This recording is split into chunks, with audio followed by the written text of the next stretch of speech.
Welcome to Karma Chronicles. Please like the video and subscribe. Let's begin. I was mid-sentence on a simulated disaster response call, headset biting into my ears, when my phone buzzed for the third time. I muted the feed, looked down, and there it was. Maya. Again. I stepped into the side room, glass walls, antiseptic air, locked entry, and answered with clipped professionalism. She went straight into it. "Hey, so, the doctor came. He says Mom isn't strong enough to talk today." Her voice carried that practiced softness, that holy martyr tone she'd perfected over the last year. I'd heard it before. Ever since Mom declined, Maya had been narrating her own private soap opera, full of sighs and heavy burdens. "She's resting." Her blood pressure dropped again. "We're adjusting things," she added, like she was briefing a damn hospice nurse. My hand gripped the edge of the desk. "Let me talk to her anyway." Maya hesitated. "No, the doctor says low stimulation is best." She gets confused. "We're trying a new med cycle. Dr. Hale's been adjusting it." I blinked. "Dr. Hale?" "Yeah, Dr. Ron Hale. He came by today." Something jolted in me. That name didn't track. I'd only heard it 6 months ago, right around when Maya started whispering about episodes and withdrawals. I dropped my voice. "What happened to her old primary, Dr. Singh?" "Well, Dr. Singh didn't think Mom was progressing. Dr. Hale's more aligned with our goals." "Our goals?" What a load of curated crap. "Okay," I said flatly. "I'm flying in tomorrow. Emergency leave just got approved." That rattled her. I heard it.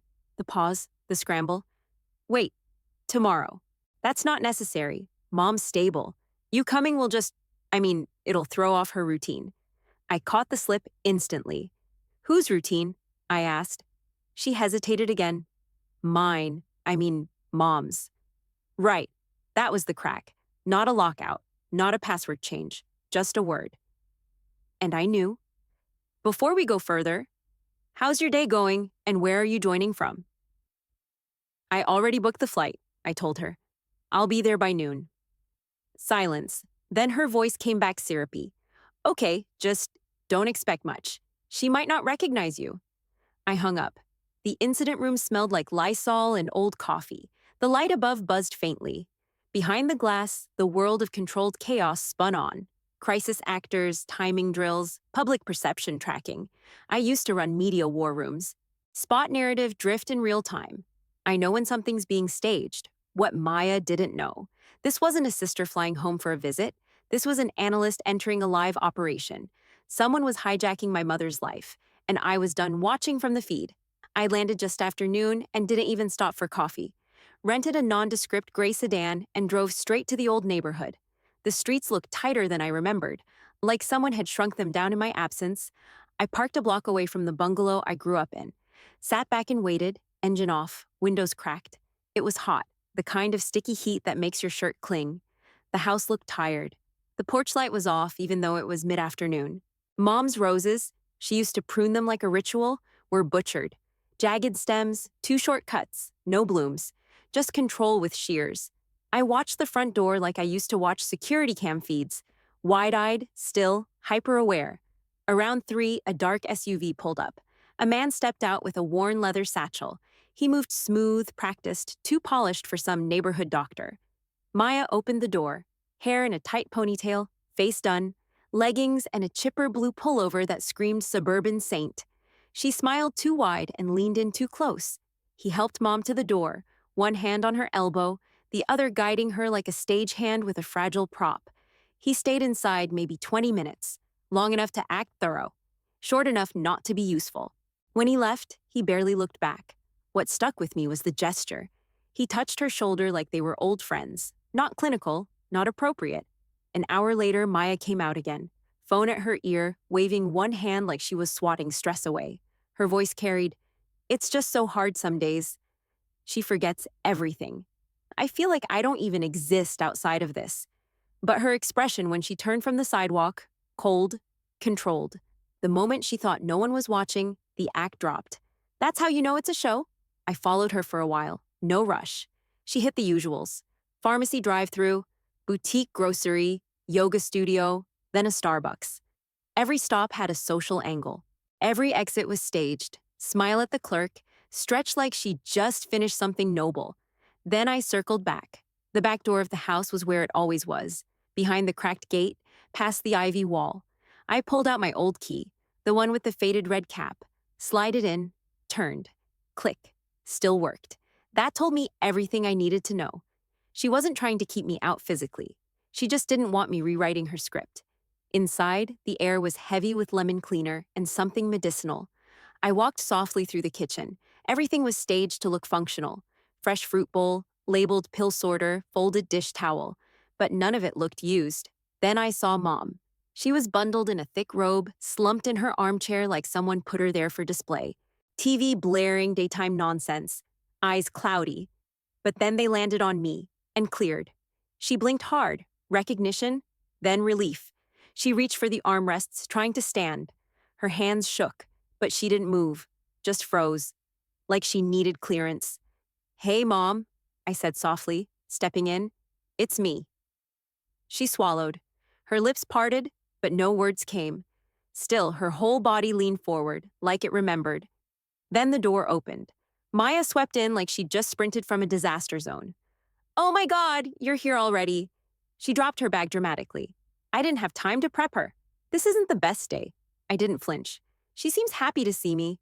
Maya's eyes darted to Mom, then back to me. "She's had a rough morning." Really disoriented. You shouldn't have surprised her. "I told you I'd be here today." She sighed and knelt by Mom like some war widow in a Lifetime movie. "I know this is a lot, Mom, but it's okay. He's here now. Just breathe." I stepped around and took Mom's hands in mine. They were thinner than I remembered, but they held on. "I'm here for a few weeks," I told her loud and clear. "No rush, no big plans, just us." Her eyes lit up for a second, not bright, but alive. She nodded barely. Maya stood. "Well, I guess we'll make it work. You just try not to overwhelm her, okay?" I didn't answer. I just smiled and sat beside Mom. The performance had started, but so had the audit. Maya set the schedule like a prison warden. Breakfast at 8, TV at 10, meds on the tray like a prop. I didn't argue. I played helpful. Boiled eggs, folded laundry, refilled the filtered pitcher like I gave a damn about hydration. Meanwhile, Maya kept up the act. "She had another lapse Tuesday," she said while slicing apple wedges like we were on some talk show. "I caught her trying to microwave a sock. She didn't even know where she was." I nodded, fridge door of sympathy wide open. "Damn, that's rough." She loved that. Bit her lip, looked off like it pained her. "I mean, I do everything. I gave up so much for this." "Yeah," I said, eyes steady. "You really have." Inside, I was indexing everything. The dates she dropped, the friends she claimed called, the gaps in logic. She said Aunt Linda hadn't visited in a year, but I'd seen a card from her on the counter dated 6 weeks back. Said she brought Mom lemon cake and flowers. I didn't challenge. Just stored the inconsistency, like a case file. Every time Maya left, for yoga, errands, another support group, Mom would surface. Not all the way. Not for long. But she came through like a signal trying to break through static. One afternoon, I pulled out the old photo albums. She perked up like someone opened a window. "There's your dad," she said, tapping a picture with a trembling finger. "He always tucked his shirts too tight." We laughed. "Remember the lemon bars?" I asked. Her eyes flashed. "I used to double the zest." We made them together. She moved slowly, but her hands knew what to do. She cracked the eggs clean, pressed the crust like she'd never stopped. That night, after Maya went to bed, I searched. I checked the drawers by the sink, the medicine cabinet. Nothing strange. Then I found the locked drawer in the hallway console. Cheap lock, old mechanism. I jimmied it with a flat head and steady hand. Inside were prescription bottles, half in Mom's name. The others labeled M. Lang, Maya's initial. One bottle had Quasifol. I recognized the generic name. A sedative, strong, used short term, usually post-op or for major psychiatric breaks. Not for daily use, not for aging memory. And Mom wasn't doped up from dementia. She was being flattened chemically. I took a few photos with my burner. Then I backed off. Later that night, in my rental car a few blocks away, I searched the state medical board's license verification site, typed in Dr. Ronald Hale. Nothing came up, tried variations. Searched archived records. Found one. Same name, revoked license. Wrong state, wrong credentials. Expelled for manipulation of prescriptions and false patient notes. The red flag was now a siren. Next morning, I bought gear. Kept it quiet. A clock cam. A charger with a hidden lens.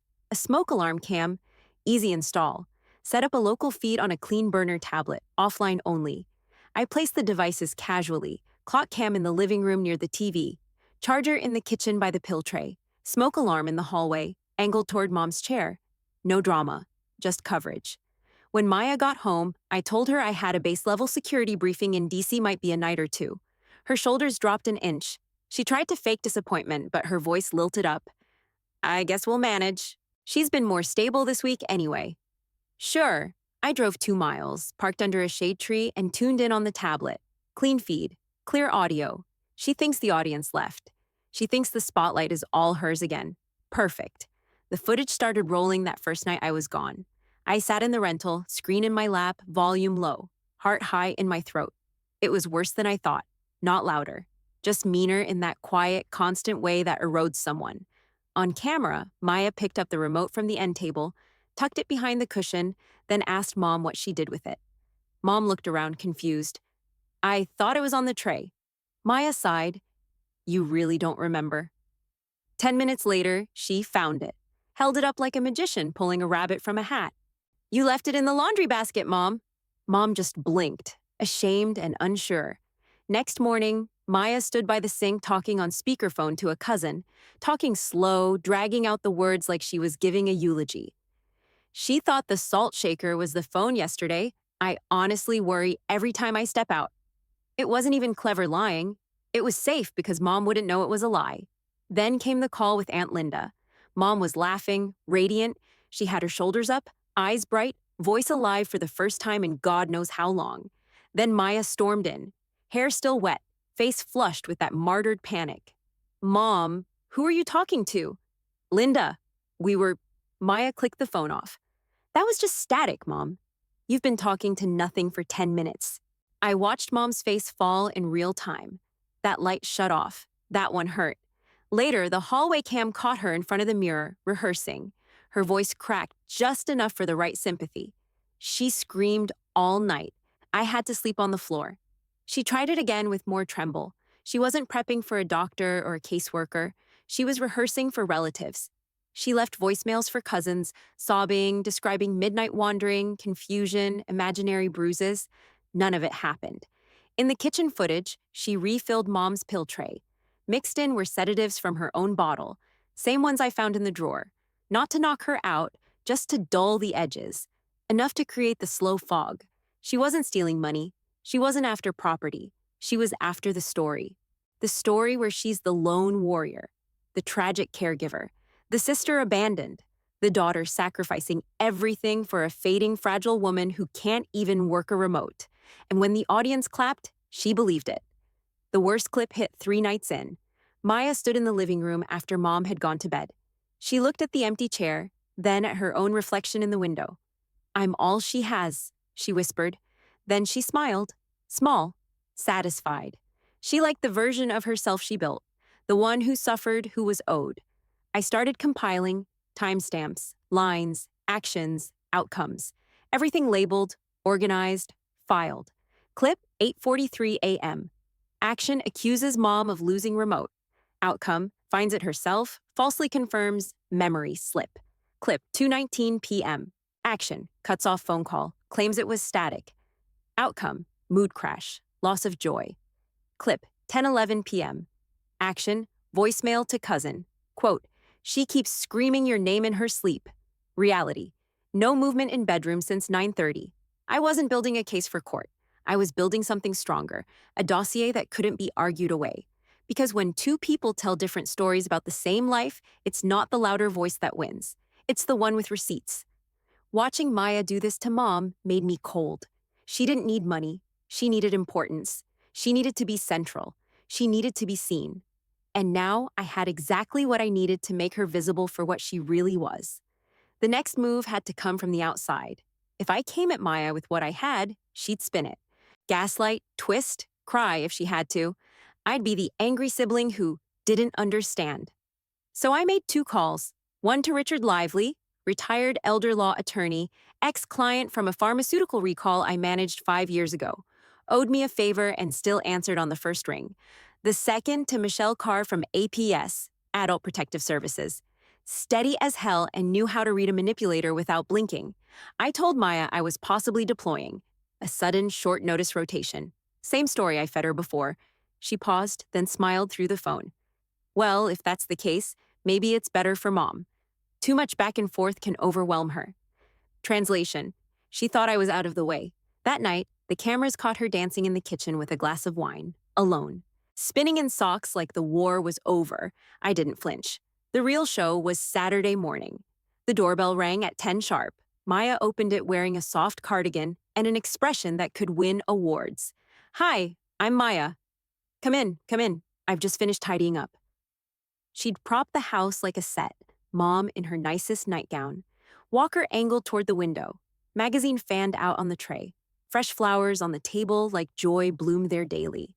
Richard wore a dark blazer and a quiet watch.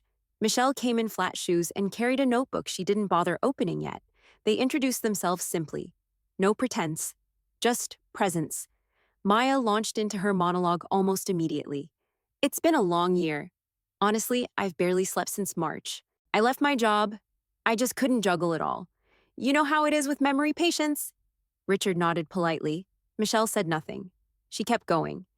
Sometimes she screams in the night, calls out for people who aren't alive anymore. It's heartbreaking. I had to lock up the kitchen. She once tried to cook plastic. I stood in the kitchen, arms folded, watching.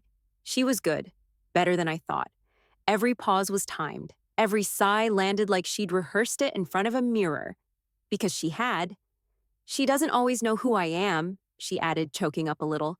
But I never leave. I can't. She's my mother. Richard glanced at Michelle. Michelle spoke finally. We'd like to speak to her alone now. Maya froze. I'm sorry, what? It's standard procedure, Michelle said. Just a quick private conversation with your mother. Maya blinked. She won't understand. She might get agitated. That's okay, Richard said gently. We're trained for that. Maya looked toward me. I didn't move. She pulled in a breath. Fine. Just don't push her. She's fragile. They stepped into the living room, closed the door behind them. In the kitchen, the air shifted. Maya started picking at invisible crumbs on the counter, adjusted the fruit bowl, then sat. Her leg bounced. Did you know they were coming today? She asked. Yeah, I said. She looked up. And you didn't think to mention it. They wanted a neutral visit. She stood up. This is so inappropriate. She's not going to be able to answer questions correctly. She's sick. I didn't respond. Just leaned back against the fridge, arms still crossed. She paced once, then stopped. They'll believe me. They have to. I let the silence do the work. 15 minutes passed. The door opened. Richard stepped out first, face unreadable. Michelle followed, writing something this time. Thank you, Maya, she said. We'll be in touch with next steps. Maya nodded tightly, forcing a smile. Of course.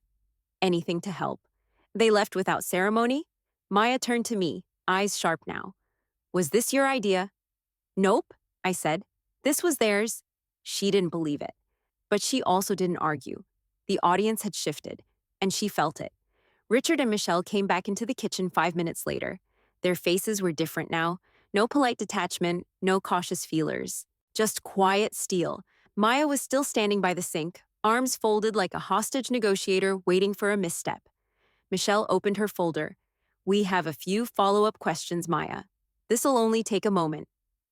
Maya shifted her weight. Of course. Ask anything. Richard looked up from his notes. First, can you clarify who prescribed the current medications for your mother? Maya blinked. Dr. Hale. He's been managing her care plan. Michelle's voice was level. Do you have documentation of his license or board certifications? Maya frowned. He doesn't always work through traditional systems. He's more holistic. Richard nodded once, slowly. That's interesting. Because Dr. Ronald Hale lost his license 6 years ago in Nevada for fraudulent prescribing and patient misrepresentation. Maya's composure cracked right at the edges. He's not the same guy. I'm sure it's just a name match. Michelle stayed calm. We pulled the DEA records. It's not a match. It's him. Maya's voice pitched up. You don't understand. He helped stabilize her. She was a mess. She needed something that worked.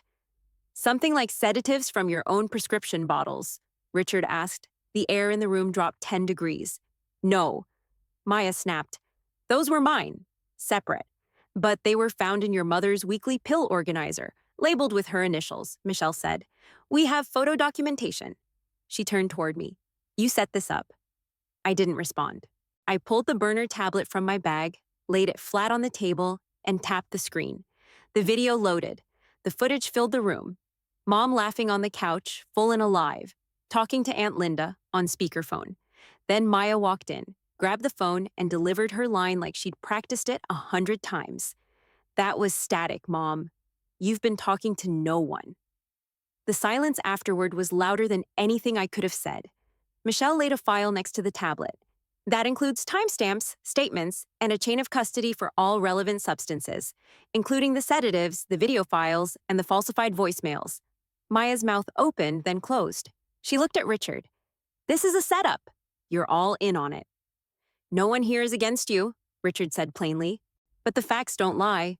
This qualifies as medical interference, emotional manipulation, and possibly elder abuse under the state code. At minimum, this ends your role as primary caregiver. Maya stared at the table like it might rearrange itself. No, she said low. You're not taking her from me. She needs me. Richard didn't flinch. We're issuing a temporary protective plan. You'll step back. No contact without oversight. A licensed care manager will take over while APS finalizes its findings. I watched her shoulders fall like scaffolding giving out. She didn't scream, didn't throw a fit. There was no grand soliloquy, just a numb walk down the hall, the opening of a closet, the sound of a suitcase scraping the floor. She packed in silence. When she zipped the bag, it was the only sound in the house. No more monologue, no more tearful script, just the quiet unraveling of someone who'd lost the only role they believed in. She passed by me on the way out, eyes dry but hollow. I kept her safe, she said. I didn't answer, because this wasn't about safety. It never was. It was about control. And now, the control was gone. The door shut behind Maya like the end of a play. No curtain call, no applause. Just quiet. The house finally sounded like what it was, a place where someone lived, not where someone performed. Michelle stayed another hour. She coordinated the new care schedule, set up a medical reevaluation, and flagged Mom's prescription history for cleanup. Everything would go through a licensed case manager now. No more DIY regimens, no more holistic advisors. Mom sat at the kitchen table with a blanket around her shoulders and a cup of tea she barely sipped. Her eyes weren't sharp yet, but they were clearer, like fog burning off slowly under sun. She asked softly, "Where did Maya go?" "She's with Michelle, just for a few hours, to pack more of her stuff." Mom nodded, almost like she expected it. Her fingers gripped the mug tighter. I didn't push anything, just sat across from her and waited. That afternoon, Michelle handed me a folded note Maya left behind. I opened it in the hallway. It was 3 paragraphs of blame. I gave everything. You always resented me. You don't understand how hard it's been. I didn't finish it. Tossed it in the trash under the sink. The calls started that evening. Aunt Linda first, voice shaking, relieved. I knew something wasn't right. She always cut the call short. Then Uncle Ted, "Why didn't you say anything earlier?" Then a cousin I barely knew from Ohio, demanding answers. I said the same thing each time. I needed proof. The kind that holds up. Not gossip, not instinct. Proof. Some people accepted that, others didn't. One cousin called me a coward, said I should have ripped the mask off sooner. But this wasn't about drama. The work I do, the work that matters, is boring. Paperwork, timestamps, quiet observation. And when done right, it doesn't make headlines. It makes consequences. Mom and I sat in the kitchen again the next morning. Sunlight came in through the window over the sink. Real sunlight. Not the forced brightness of Maya's staged mornings. "Is it over?" Mom asked. "I hope so." She reached across the table and held my hand. Lightly, like I might pull away. I didn't. There was a heaviness in her grip, not fear, just weight, like she was still holding the shame, and I couldn't pry it from her fingers yet, but there was something else too. Relief. Truth, when it finally lands, is heavier than a lie. But it's stable. You can sit on it, rest your head against it. There's no villain here, I said quietly. Not like the movies. She nodded. She didn't mean to hurt me. She meant to be needed, I said, and she went too far. We'd need to draw hard lines now. Supervised contact, therapy referrals, full oversight. Maya wasn't gone forever, but she wasn't coming back without conditions. I called my workplace contact that night and confirmed my extended leave. Told them I'd need another 3 weeks, maybe more. The transition plan was already moving. Still, my mind kept cataloging the wreckage. Pill bottles in 2 names, voicemails with fake timestamps, footage of tears practiced in a mirror. I backed everything up, labeled every file, gave copies to Michelle and kept the originals in a secure drive. But the hardest part wasn't the documentation.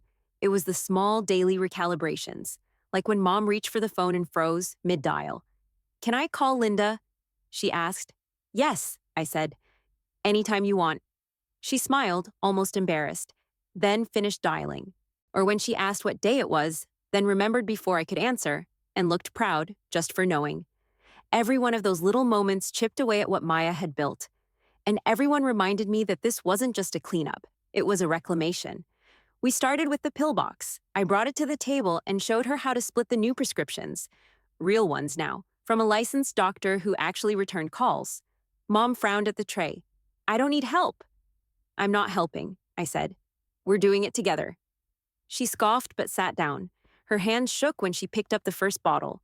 But by Wednesday, she could snap each compartment closed with a little snap of satisfaction. By the weekend, we made cookie dough. She resisted at first, said her wrists ached. Then she rolled a perfect sphere, tapped the baking sheet like it was old muscle memory. When I teased her about overmixing, she grabbed the tiny bell from the counter, the one we used to ring for taste test duty, and rang it twice. "Still got it," she said. We laughed like we hadn't in years. The garden came next.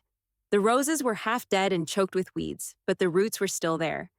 I handed her the shears. She looked down at them. "You sure you trust me with these?" "Yeah," I said. "They remember you." We worked in short bursts. She clipped like she used to, careful but not delicate. I dug out the roots she pointed at. We planted daisies, lavender, bright pops of color. It was simple, and that was the point. Those small, repetitive acts did something that pills never could. They connected her back to herself. Family started calling again, this time just to talk. Some conversations were awkward. Some were stiff apologies. Nobody knew where to put the anger, so it landed on me, or her, or just stayed silent on the line. Then Maya called. The number flashed while we were watching an old sitcom rerun. I let it ring out. She tried again later. I picked up that time. Her voice was thinner. Not raspy, just deflated. "I'm at a motel in Tacoma," she said. I didn't want to stay near her, near the house. I didn't say anything. "She won't let me back in, will she?" "Not yet," I said. "Maybe not for a while." There was a pause. Then, "I didn't mean to screw it up that bad." "I believe you," I said. "But intent doesn't erase damage." Another pause. "I need help," she admitted. "I think I've needed it for longer than I realized." I didn't hand her grace. I handed her the requirements: court-reviewed visitation only, therapy proof on file, no meds near the house, no solo caregiving ever again. She didn't argue. We weren't doing forgiveness on the phone. We were setting boundaries. That's what recovery needed. Not drama, not reconciliation arcs. Structure. Hard lines with soft purposes. The protective order wasn't about punishment, it was about insulation, building something safe around someone who didn't know she was being played. I used to run narrative cleanups for tech firms and biotech scandals. Now I ran containment for my own mother's life. No more headlines, no more false plot lines. Just her, in the center. The quiet felt different now. Intentional, like a room designed for breathing instead of performing. When my rotation orders finally came in, I packed light. Just a week-long assignment. Nothing serious. Mom walked out with me, stood on the porch, robe tied tight, hair brushed back. She waved like it was normal. Like that had always been the rhythm. Child leaves, parent waves, see you soon. It wasn't cinematic. No music, no tearful goodbye. Just real. Restoration's not a speech. It's not a breakdown or a reunion hug. It's filling a pillbox together, pruning a rose without flinching, answering the phone without fear. It's building back a life, one quiet human piece at a time. When I came back 2 weeks later, the house looked like itself again. Not staged, not frozen, just lived in. The roses out front had new buds, a little wild around the edges, which meant Mom had trimmed them herself, not perfectly, but real. She opened the door before I could knock. No hesitation, no fake surprise. "There's my boy," she said, smiling like the person she used to be. We sat in the kitchen. She poured the coffee. No tray, no pretense. Just 2 mugs and a steady hand. She told me a story about Dad, something from when they were dating. He took her to a carnival, lost his wallet on the Ferris wheel, spent the rest of the night pretending he meant to be spontaneous. I'd never heard that one before. Her eyes didn't wander, her voice didn't drift, the details were sharp. And when she laughed, it didn't sound cautious. It sounded earned. Maya was still out of the house. Therapy sessions had started. She'd shown up to 3 family appointments. 2 ended in silence, 1 in shouting. But for the first time, someone interrupted her. A licensed therapist, not a sibling. And without the audience, she didn't know how to deliver the lines. She's trying, slowly, clumsily. She's angry, but she's not in control anymore. She's being seen for the first time, and it's making her unravel. I thought justice would feel sharper, bigger, but it wasn't fireworks. It was forms. It was timestamps. It was handing neutral people the keys and refusing to let the drama drive anymore. Truth took time, but it stuck. Mom pinned an old photo to the fridge, me and Maya as kids, sitting in the dirt next to a dog we don't even remember. She tapped it once. "You should have been around more," she said, soft. Not a guilt trip, just truth. "I'm here now," I said. "Good," she said. "Make lemon bars." I ruined the meringue, overbeat it into soup. She laughed so hard she had to sit down. That laugh was ordinary, fierce. Because the story we're in now isn't Maya's anymore. It's Mom's. It's small and human. Appointments kept, gardens that bloom, phones that ring and get answered. The quiet in the house doesn't feel hollow anymore. It feels like space we took back. When I left, I locked the front door behind me, not triumphantly, just plainly, letting the truth be the loudest thing in the room. That's what stopped the show. Now Mom's life, our life, finally gets to be private again.